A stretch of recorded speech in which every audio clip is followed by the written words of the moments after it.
BNP নেতা ও প্রধানমন্ত্রীর রাজনৈতিক সহকারী রাশেদ খান জামায়াত নেতা হামিদুর রহমান আজাদের বক্তব্যকে জঘন্য মিথ্যাচার বলে আখ্যায়িত করেছেন। তিনি অভিযোগ করেন, বিএনপি সরকারের ৬ মাসে ৫১২ জন গুম হয়েছেন। হামিদুর রহমান আজাদের এমন দাবির সময় ১১ দলীয় জোটের নেতারা পাশে থাকলেও কেউ প্রতিবাদ করেননি।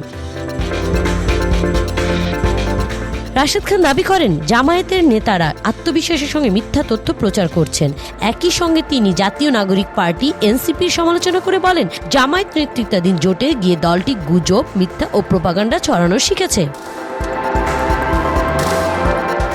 এনসিপির ১৮০ দিনের সরকারের ব্যর্থতা তুলে ধরার ঘোষণার প্রসঙ্গে টেনে রাশেদ খান বলেন, তাদের বক্তব্য অপতথ্যে ভরপুর।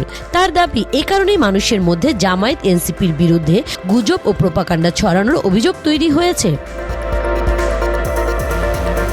রাশেদ খান আরও বলেন, সরকারের ১৮০ দিনের মূল্যায়নের পাশাপাশি বিরোধী দলগুলো গত ৬ মাসে কী ধরনের গুজব, প্রোপাগান্ডা ও ঘৃণা ছড়িয়েছে তারও মূল্যায়নের প্রয়োজন।